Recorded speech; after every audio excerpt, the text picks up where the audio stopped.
my birdies, and welcome back to my channel. My name is Robin, and this is Robin's Reading Nest. You can follow me on Instagram, TikTok, and the Storygraph at Robin's Reading Nest. Today I decided to do a video on my mid-year freak out. Now, this is a video that I really should have recorded and put out last month because June was the middle of the year. But if you watched my previous video, you know that I lost my dad last month, and I kind of, I just wasn't in the mood to record anything book related. I'm going to link my update video so that you can kind of get a glimpse at what I've been up to. But also in that video, I said that I was going to do better when it came to uploading. And this is one of the videos that I promised that I would upload. So basically, the Midyear Freak Out is just certain books that you've read at the beginning of the year. And these were books that you like, books that you recommend, or sequels that you read. And then you also give an update on books that you would like to read for the second half of the year. So the first question is, what is the best book that you've read so far in 2025?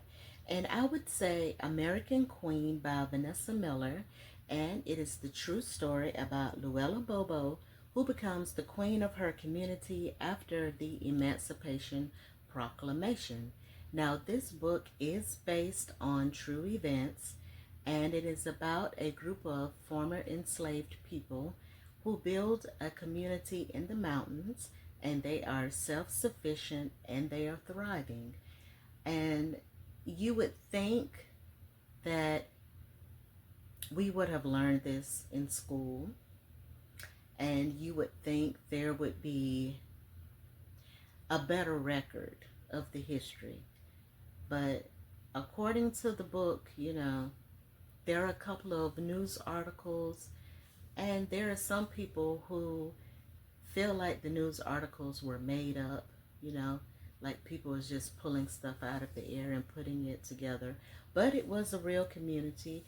And even though Luella may have seemed a little, I don't want to say violent, because, in that situation, all that she saw, all that she went through, who wouldn't feel some type of rage? But the book gave you a true understanding of how it felt back then. Okay, my second question is, what has been your favorite sequel for the first half of the year? I would say Can't Get Enough by Kennedy Ryan, and it's a trilogy. It's part of the Skyland series. In this book, we get Hendrix's story. We learn that Hendrix is the rich auntie. She's independent. She's got her career, her condo. She loves kids, but getting married and having kids is not in her future. And we also see her go back and take care of her mom, who is suffering from dementia.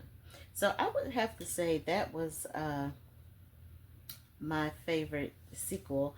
Also, Kennedy Ryan, she was promoting her book during Essence. I met her. If you saw my life update video, you will see where I put up pictures of her and I together and her signing my book.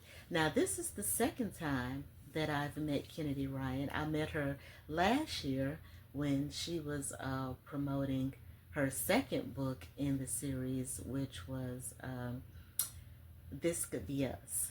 And in that book, she was telling Soledad's story. So if you haven't read that series, you really should, because it's really good.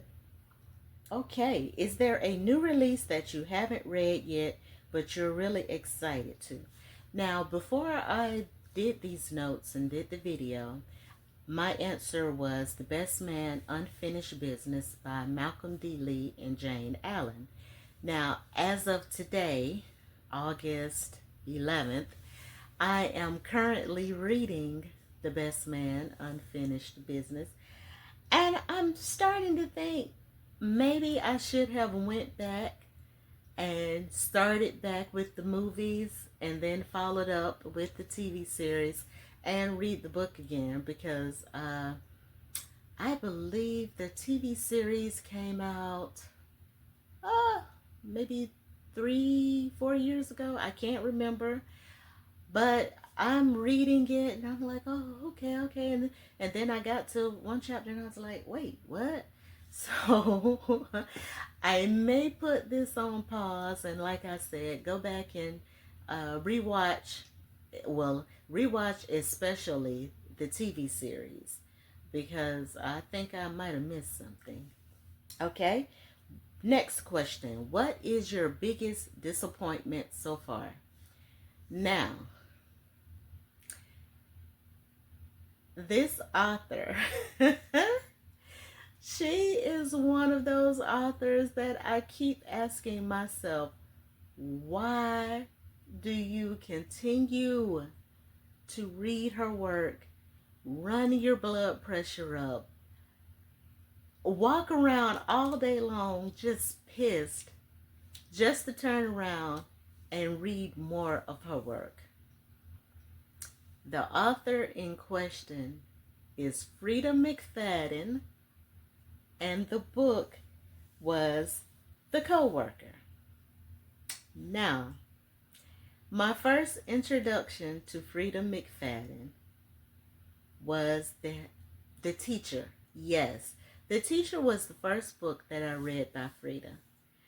And at the end of it, I had so many questions. And it's like reading the book and looking around at an imaginary audience as if to say, did you just read what I read? Like, come on now.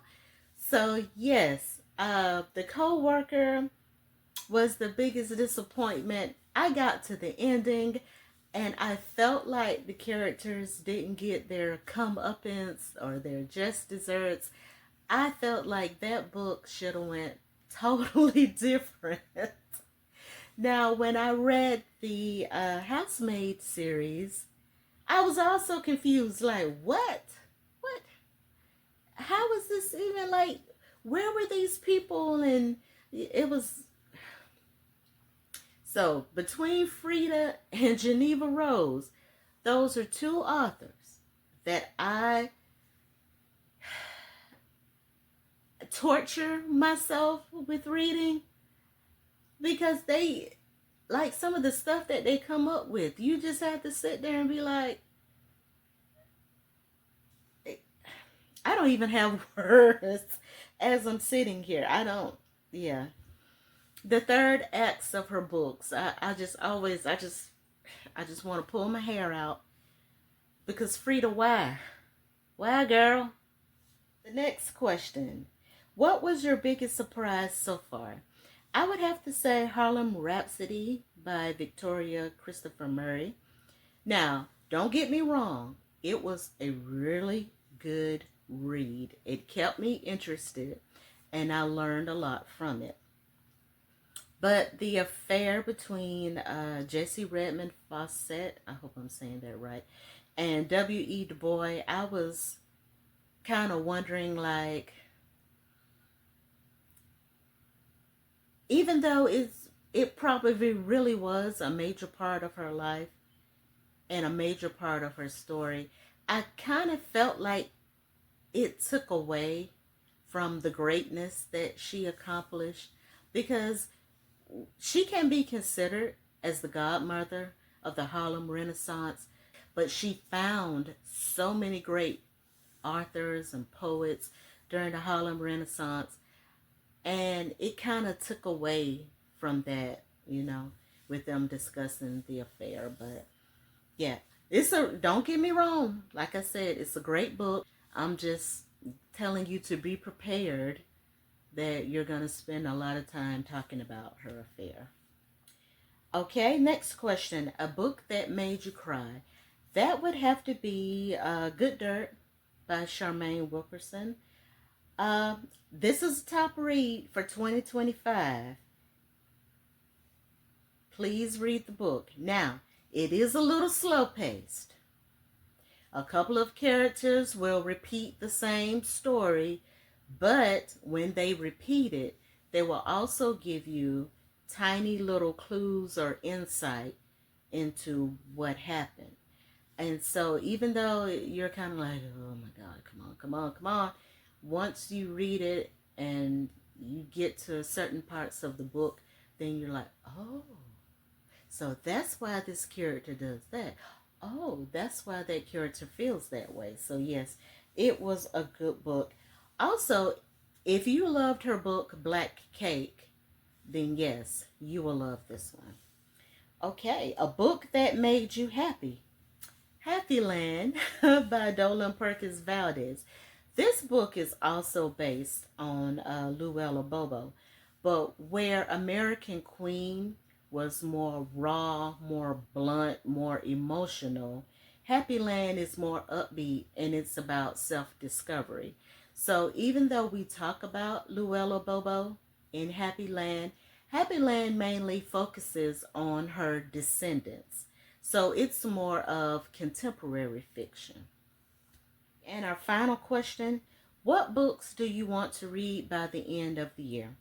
First and foremost is King of Ashes by S.A. Cosby.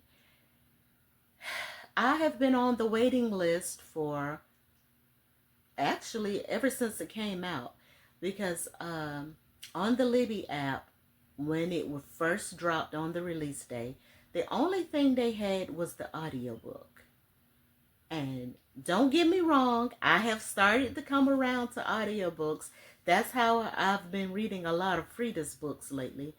But at the same time, I don't know. Just for King of Ashes, I felt like I needed a physical copy.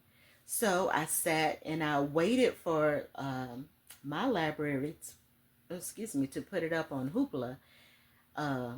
I'm sorry, not Hoopla, Libby, because it still isn't on my Hoopla app. But I waited for my library to put it up on Libby, and it took them about 5 weeks after the release to put the digital copy on the book of the book on the site. And I started off at number 15, I think. And today I might be at like number 7. I don't know. And I even thought, okay, there are literally 4 libraries within a 20-mile radius of me. Oh, I can just go to the library. No. None of the libraries have his book. So, and I didn't want to buy it and be disappointed because I've been getting mixed reviews. So, hopefully, before the end of the year, I can read King of Ashes. Okay, another book that I wanted to read, well, I had Blood in the Water by Tiffany D. Jackson on this list, but I got lucky. Hoopla actually had this, so I've read it already, and I'm planning to do a review, and I think I'm going to save it for Halloween. I was going to do it as Summerween, because technically the book is based in Martha's Vineyard. So you think summer, you think beach, sharks, beach theme. So I was going to save it for Summerween because it does have that thriller vibe. But I think I'm going to save it for October. So be on the lookout for that review. Tony at Random by Dana A. Williams. Now this book is about Tony being the first female African American editor at Random House Publishing. Now, I did not know that until I was doing my Black History little TikToks that I put up. Also, if you missed that, you can look at my YouTube shorts. I did 28 days of African American authors, poets, and playwrights. And Tony was one of the 28 that I did. So I learned a lot, but Miss Mama has like a legacy. A legacy. Okay? All right. And another book that I wanted to read was Brandy Norwood's memoir. Now, it was supposed to come out in October, but the last time I checked, it was updated to March of next year. Now, my birthday is in March, so hey, Brandy girl, drop it.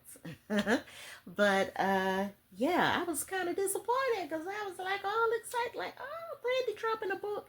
Like, Brandy is one of my favorite all-time favorite R&B artists. So I knew when she dropped that book, I was gonna buy it, regardless of what she said. I was gonna buy it. But hey. And finally, The Gingerbread Bakery by Lori Gilmore.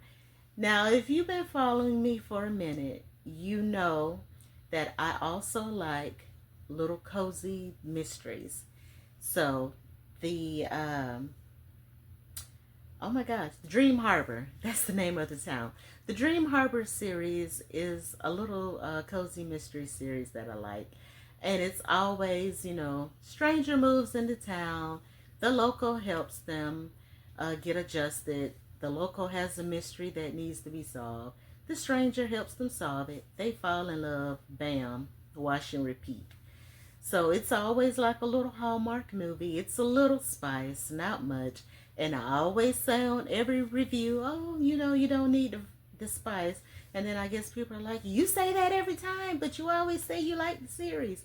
I do like the series. It's very, very cute. So I can't wait for the Gingerbread Bakery because there are two characters, Mac and Annie. And I have been wanting Mac and Annie to get together ever since the very first book came out. So if you need something to just escape for a minute, try that series. All right, birdies. So that is the end of this video. If you have any other questions, any other book recommendations, or if you have your own mid-year freak out, tag yourself below. Let me know. I'll come check it out. But until we meet again, thank you for visiting Robin's Reading Nest, where birds of a feather read together.